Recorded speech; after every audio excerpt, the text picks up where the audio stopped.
ओम नमो भगवते वासुदेवाय।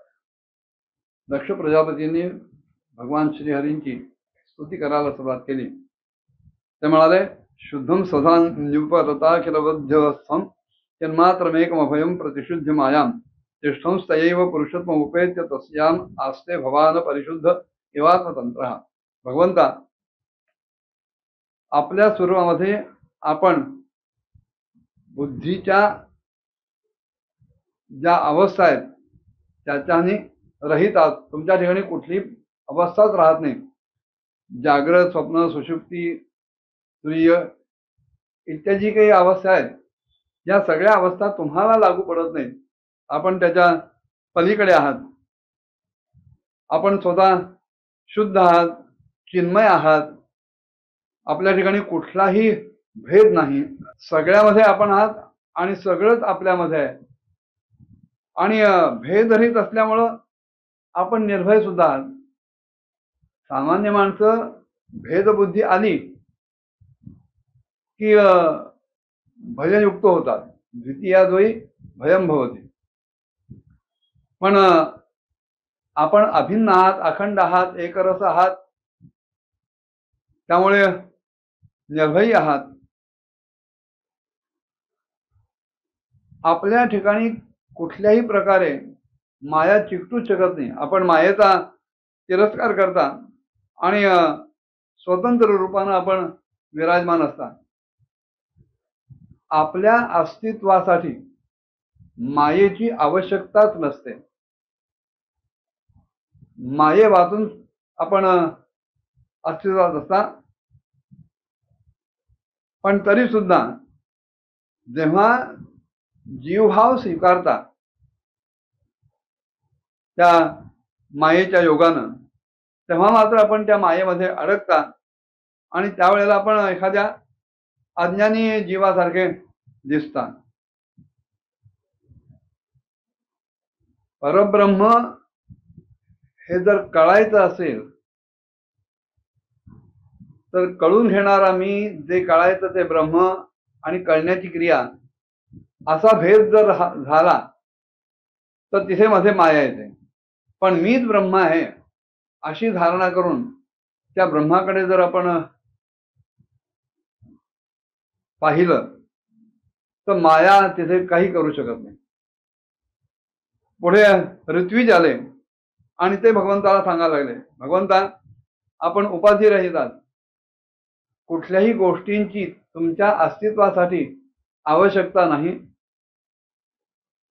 भगवान रुद्रांचे जे प्रधान अनुचर आहेत नंदीश्वर महाराज, त्यांनी दिलेल्या शापामुळेच आम्हा ऋत्विजांची बुद्धी केवळ कर्मकांडामध्येच अडकलेली आहे।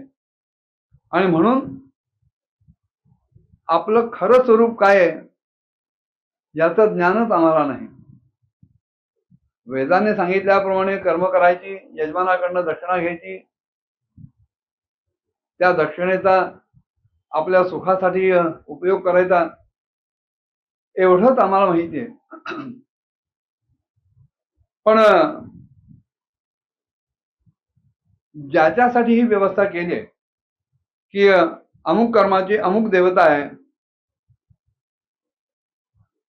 ती जी धर्म प्रवृत्ती आहे, त्या धर्म प्रवृत्तीचे जे प्रयोजक आहेत, ती जी वेद तरी प्रतिपादित यज्ञ संस्था आहे, ती आमच्या दृष्टीने आपणच आहात।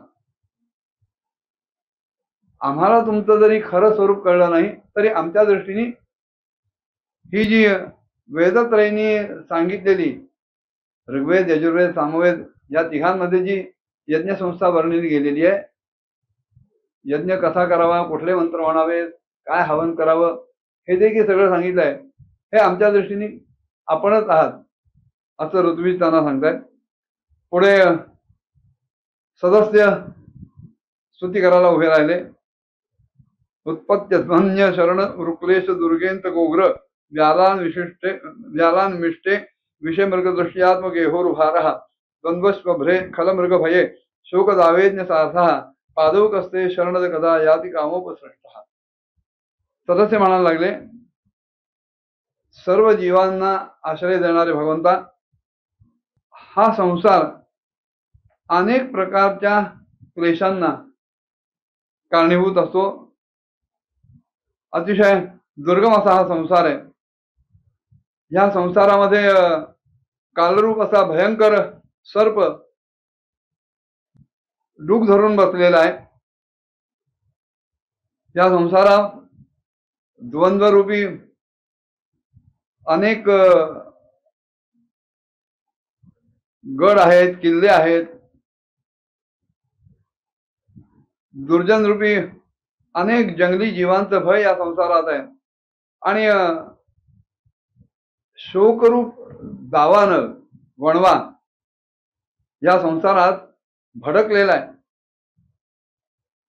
अशा प्रकारच्या या संसारामध्ये जिथे विश्रांती स्थान यत्किंचितही नाही, कणभरही नाही आणि क्षणभरही नाही, अशा या संसारामध्ये जे अज्ञानी जीव आपल्या ठिकाणच्या विविध कामनांमुळे पीडित होतात आणि विषयरूप मृगतृष्णाच्या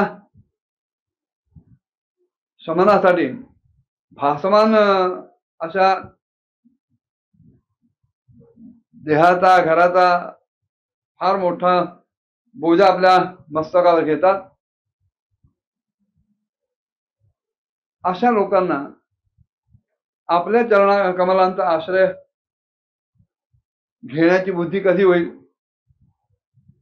कारण हा जो संसार आहे, या संसारामध्ये सगळे जीव हे कुठल्या ना कुठल्या तरी कामनेनं पछाडलेले आहेत.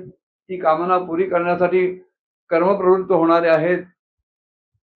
कर्मफळ मिळालं नाही तर निराश होणारे आहेत, हताश होणारे आहेत. कर्मफळ मिळालं तर अधिकाची इच्छा करणारे आहेत.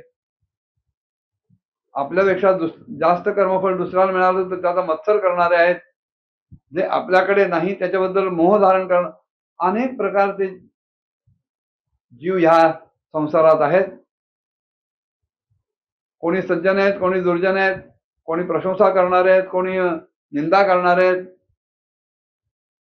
हा संसार अतिशय गहन आहे. कोणालाही चटकन कळत नाही त्याचं नेमकं स्वरूप.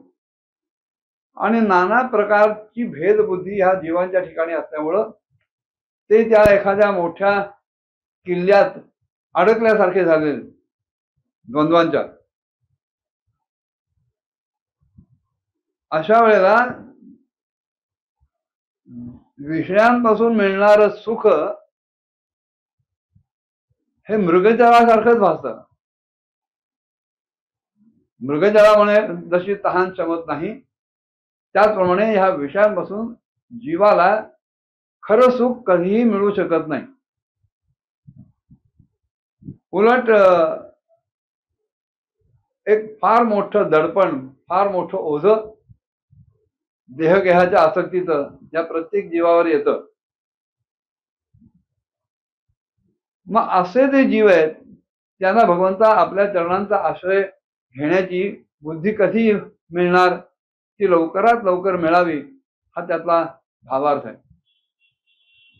पुढे भगवान शंकरांनी सुद्धा स्वतः प्रार्थना केली आहे महाविष्णूंची. ती काय होती पुढच्या भागात बघूया. ओम नमो भगवते वासुदेवाय.